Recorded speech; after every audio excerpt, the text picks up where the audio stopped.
Mesdames, Messieurs, bonsoir et merci de nous rejoindre dans ce journal. Le président de la République a reçu hier au Cas de Bellevue l'ancien Premier ministre britannique Tony Blair en séjour dans notre pays.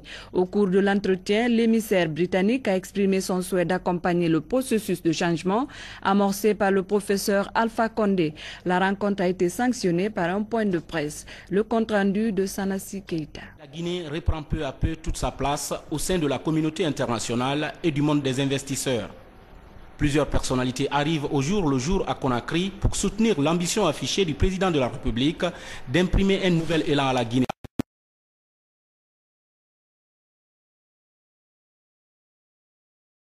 A exprimé toute sa détermination d'accompagner le mouvement du changement amorcé en Guinée en faveur des populations.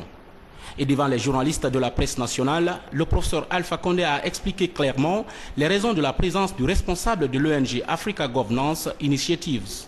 Comme nous sommes tous membres de l'Internationale socialiste, j'ai eu l'occasion souvent d'assister au congrès du Parti travailliste, et à un des congrès à Brighton, il avait développé un programme pour l'Afrique. Et j'ai dit que ce programme était meilleur que le discours de Mitterrand de 1990.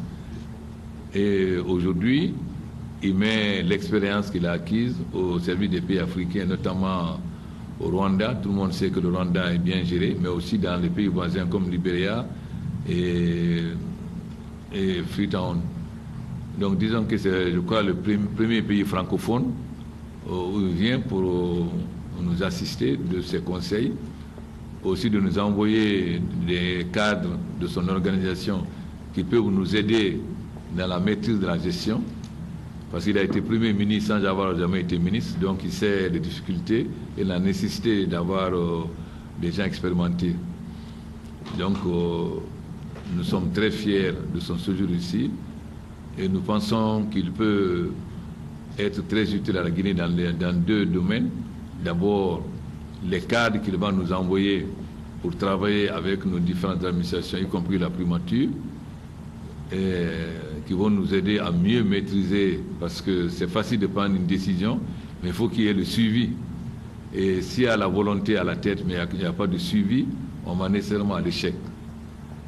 Et la grande deuxième utilité, c'est que c'est un homme qui a une très grande renommée internationale, et donc il peut nous aider à la fois auprès de l'Union européenne, du Fonds monétaire, mais aussi des grands pays et des grands investisseurs.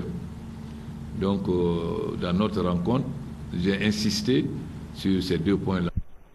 Un souhait que l'ancien Premier ministre britannique Tony Blair a décidé d'appuyer rapidement pour mettre en œuvre les priorités du gouvernement à travers son ONG Africa Governance Initiatives. Je sais bien que la Guinée a eu des temps difficiles, mais c'est aussi un pays avec beaucoup de potentiel, beaucoup de possibilités et beaucoup d'espoir pour le futur. Et l'initiative que j'ai fondée depuis avoir démissionné de Downing Street, c'est une initiative qui se préoccupe avec la gouvernance. Et la gouvernance dans ce sens-là.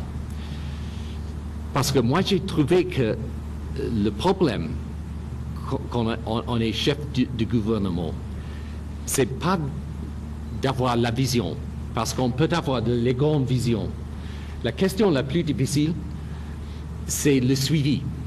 C'est comment on peut traduire la vision dans les réalités, comment on peut réaliser les changements dans les vies quotidiennes des citoyens.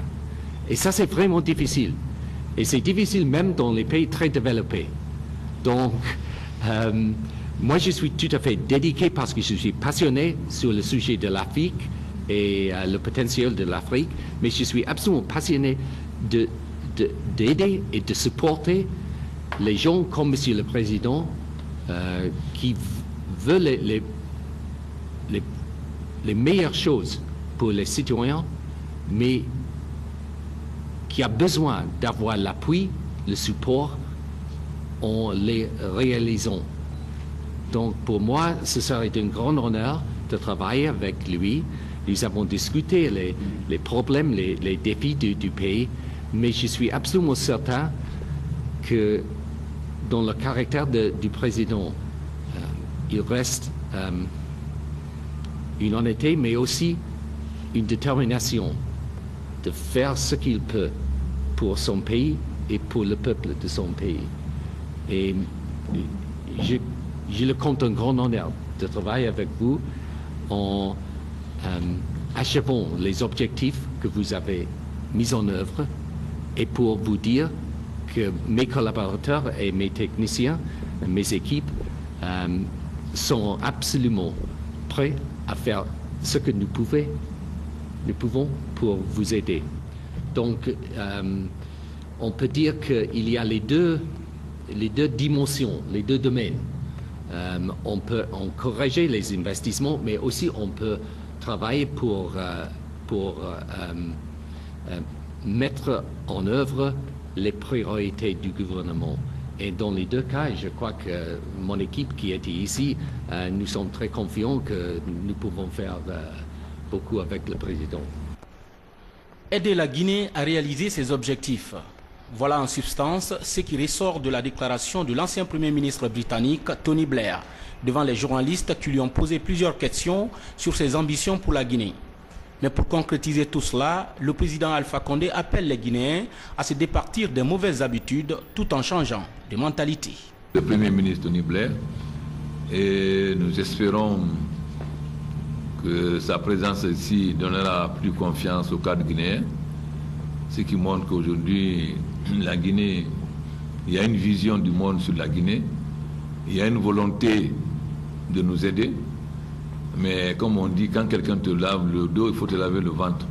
Donc il faut que les Guinéens sachent aussi que quelle que soit la bonne volonté des gens de nous aider, c'est nous qui devons faire d'abord l'effort essentiel. Et plus nous faisons l'effort essentiel, plus nous encourageons les gens à nous aider. Or, vous savez très bien qu'en Guinée, nous avons besoin de beaucoup de changements. Non seulement le changement sur le plan matériel, le changement de la vie, mais le plus difficile, le changement de comportement et le changement de mentalité. Donc si les Guinéens veulent tirer tous les bénéfices que des pays amis ou des amis doivent nous apporter, il faut que chaque Guinéen se remette en cause réellement et qu'il accepte le changement dans son comportement et surtout dans sa tête. Ce qui est très difficile. Il vous a dit qu'on peut avoir une vision, on peut avoir de bonnes idées, mais s'il n'y a pas de suivi, c'est-à-dire si l'administration ne suit pas, il est très difficile de réussir. Il ne suffit pas d'avoir un président qui a une vision, qui a une volonté, mais faudrait-il qu'il y ait un suivi jusqu'à la base. Donc j'espère que le passage du Premier ministre vous aidera au moins à prendre conscience de cette nécessité que chacun de nous doit se transformer, chacun de nous doit changer ses habitudes et surtout faire une sorte de reconversion mentale afin que nous soyons en mesure de rattraper en 5 ans notre retard de 50 ans. Mais cela dépend de chacun de nous, surtout de la transformation mentale de chacun de nous. Eux, ils peuvent nous apporter des conseils, ils peuvent nous apporter la technologie, ils peuvent nous aider à avancer, mais ce n'est pas eux qui vont changer notre mentalité, c'est nous qui devons changer notre mentalité en mettant le travail comme valeur essentielle et la bonne gestion et la lutte contre la corruption. Restons toujours dans les couloirs de la présidence de la République pour parler de l'audience que le professeur Alpha Condé a accordée au ministre ambassadeur sud-coréen chargé de l'énergie au ministère des Affaires étrangères. Le diplomate sud-coréen était accompagné d'une forte délégation d'investisseurs. Cette mission est venue étudier les possibilités d'investissement en Guinée. Sanassi Keita. La Corée du Sud veut également jouer sa partition dans le développement socio-économique de la Guinée en s'investissant dans les domaines de la santé, de l'énergie, de l'agriculture, des mines ainsi que des infrastructures routières et ferroviaires. 여러 가지 사안에 대해서 얘기를 했는데 양국 간의 협력 강화 방안에 대해서 구체적으로 얘기를 했습니다. 그래서 nous avons parlé beaucoup de choses et surtout nous avons parlé des moyens de coopération plus efficaces, qui peuvent être plus concrets.